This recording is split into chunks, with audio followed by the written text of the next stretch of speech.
Do you know that there are two gardens of paradise in this world?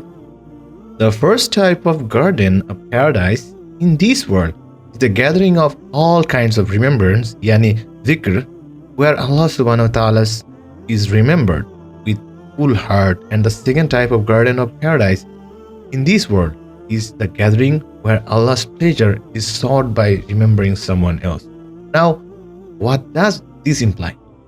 The Messenger of Allah sallallahu alaihi wasallam said, the gathering where the remembrance of Allah is practiced in this world. How would it be a garden of paradise? Because when you are in a gathering of knowledge, Allah Ta'ala praises you in the minds of the angels in Jannah. Then the angels also praise you, and you are sitting in such a place where your name and status only increase. Likewise, the Messenger of Allah Rasulullah sallallahu alaihi wasallam said that when you visit a sick person, 70,000 angels are with you. They continue to pray for you. As long as you stay with the sick person, you continue to gather the fruits of paradise. Allahu Akbar. And on the day of judgment, Allah subhanahu wa ta'ala will grant you many fruit gardens in Jannah. Therefore, if someone visits a sick person, brings flowers and fruits for them, and comforts them by saying, don't worry, I am praying for you to Allah, and you will soon recover, inshallah. And since Allah Ta'ala never lets any good deed go to waste, He will grant such people imaginable flower gardens in Jannah. Those who visit a sick person will be given such wonderful flower gardens in Jannah that cannot even be imagined in this world.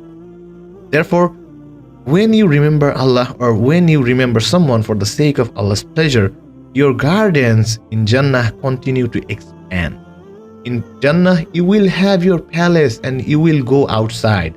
However, you will not have to worry about bad weather. Paradise or Jannah will always have beautiful weather. But before talking about the gardens, let me tell you what other possession you will have in Jannah beside your palace. Because remember, Allah subhanahu wa ta'ala will not only provide you with a palace to stay in paradise, but He will also make the surroundings of your place and your palace, its environment and weather, extremely beautiful. In Jannah, when you step outside your palace, what will you see? You will see pavilion. A pavilion is a tent or a structure that serves as a guest house. Imam Abdul Qayyum says that these tents will be separate from the palace. They will generally be scattered around the gardens of Jannah, near the beach of paradise or by the riverside. These tents will serve as important spots for the inhabitants of Jannah, allowing them to enjoy and indulge in joy and pleasure. Therefore, Imam Ibn Abi said that all the creatures of Jannah will reside in these guest houses, and only the believers will reside in the palaces of paradise. This means that those creatures whom Allah has created only for paradise will reside in these scattered tents. Whenever you go to those places to rest in the tents, they will come to serve you. Additionally, other guests destined to come to your paradise will be there as well. For example, if your parents, sibling, or anyone else you love visits you in paradise, you can sit with them in these tents and spend time together in leisure. So, these are created only for the believers by the permission of Allah subhanahu wa ta'ala. For example, Allah subhanahu wa ta'ala says that in these guest houses there will be hur, which are maids or companions. And when you read about the hur in the Quran and Hadith, you will find that they will be waiting for you at the door of your palace. Whenever you desire something, it will instantly appear before your eyes without any effort. The angels will always be guarding you when you are in your palace in paradise, but you will live in complete privacy within your palace. Imam Ibn Taymiyyah further said that Khayyam, yani tents or pavilions of paradise, are places where you will have the opportunity to meet other friends from paradise who come to visit you. You will have the chance to welcome them, chat with them, and your privacy will be highly respected there. Subhanallah. The Prophet Muhammad said that in Jannah there will be tent made of pure pearls for the believers. which will be 60 miles long, and whenever a person in Jannah meets their family and guests, no one else will be present there. No one will be able to see them. That is, complete privacy will be maintained there, just like within the palaces of Jannah. Ibn Abbas radiallahu ta'ala anhu and Ibn Masud radiallahu ta'ala anhu say that this tent will be hollow, made of white pearls, very tall, and will have height of 50 fathoms. Each fruit or vegetable in it will span about 5 miles. Can you imagine the width and height of these places? So, as you can understand, the width and height of these places are truly immense. Allah further describes that there will be 1,000 golden doors in these guest houses, and from each door an angel will enter with a gift for you from Allah subhanahu wa ta'ala.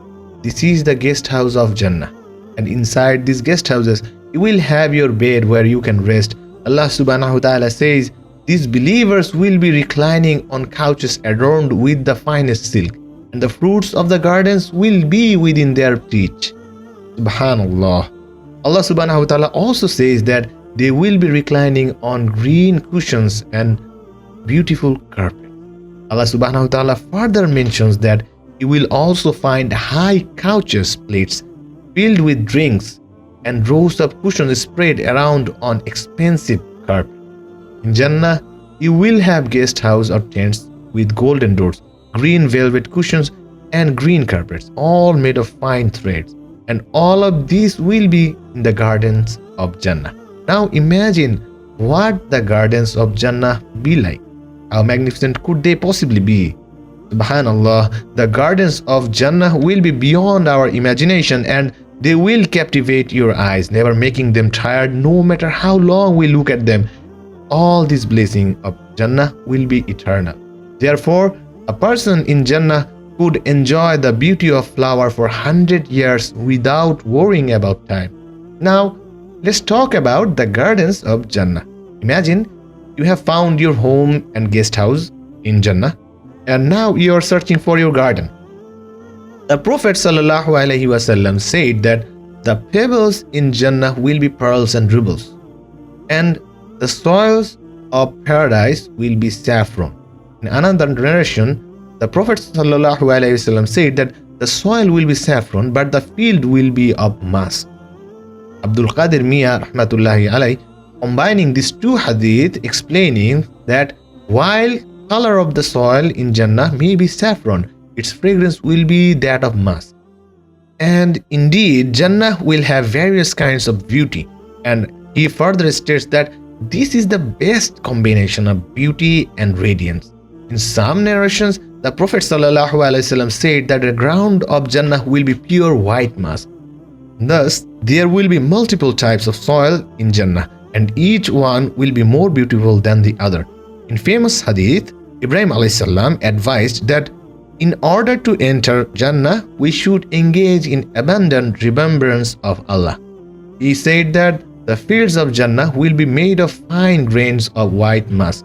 Dear Muslim brothers and sisters, imagine sandy white beach with a pleasant fragrance. If we want to understand this better, we can refer to the event of Miraj. When we reflect on the night journey of Prophet ﷺ, we understand this better. The Prophet ﷺ said that when Jibreel ﷺ struck the ground of Jannah, an intoxicating fragrance emerged, seemed so pleasant that it surpassed any fragrance he had ever felt. Dear brothers and sisters, imagine walking in Jannah, and with every step you take, a delightful fragrance fills the air, making your journey even more enjoyable. Feel the earth beneath your feet. What do you think its scent will be like? This is how it will look. Yes, this is Jannah, where every moment will be filled with joy. In one hadith, Rasulullah ﷺ said the soil of Jannah will be white. In another narration, Rasulullah ﷺ said that the mountains and the hills of Jannah will be made of camphor. He also said that the mountains and hills of Jannah will gather around anyone. When they gather, Allah subhanahu wa ta'ala will send a breeze of mercy upon them, which will spread over all of them. Therefore, the fragrance of Jannah will once again spread around you. When the companions heard about the Gardens of Jannah, They knew that the gardens of this world were nothing compared to Jannah. When Abu Talha radiallahu ta'ala anhu heard Rasulullah sallallahu alaihi wasallam say, "You will not be a complete believer until you spend your beloved possessions for the sake of Allah, and only then can you hope for the highest Jannah." He went to Rasulullah sallallahu alaihi wasallam and said, "O Rasulullah, I have garden in Medina which is the most valuable and finest. It is famous as the Bir al-Ghuba garden, and it is located right in front of the Prophet's mosque. It contains all kind of trees and streams." Abu Talha radiallahu ta'ala anhu said, "This garden is the most beloved to me, so I give it up in the way of Allah, because I seek in return a garden in Jannah." Upon hearing this, many companions were astonished because they knew how valuable this garden was at that time. Similarly, when Abu Dahda radiallahu ta'ala anhu heard the verse from Allah subhanahu wa ta'ala that says, "Who is that will lend to Allah a goodly loan, so he may multiply it many times over and reward him with countless rewards?" He came to the Prophet, peace be upon him, and said, "I have a garden with 600 excellent date palms, and I give this garden with its trees several acres of land in the way of Allah." Then he went to his garden, found his wife and children there, and said, "Leave this garden, for I have sold it for a garden in Jannah," and took the dates from his children's hands and scattered them around, saying, "This is a profitable trade. This is a profitable trade. This is the greatest trade. Allahu Akbar." Rasulullah sallallahu alaihi wasallam, seeing this act of faith, he was amazed and looked at him and said, "I wonder how many date palms are waiting for Dahda in Jannah. Now think for a moment, how many times have you sat in the gatherings of songs and entertainment in this world? Likewise, how many times have you visited sick people in this world? And how many of you, by spending from your beloved possessions for the sake of Allah, have you earned gardens in Jannah?"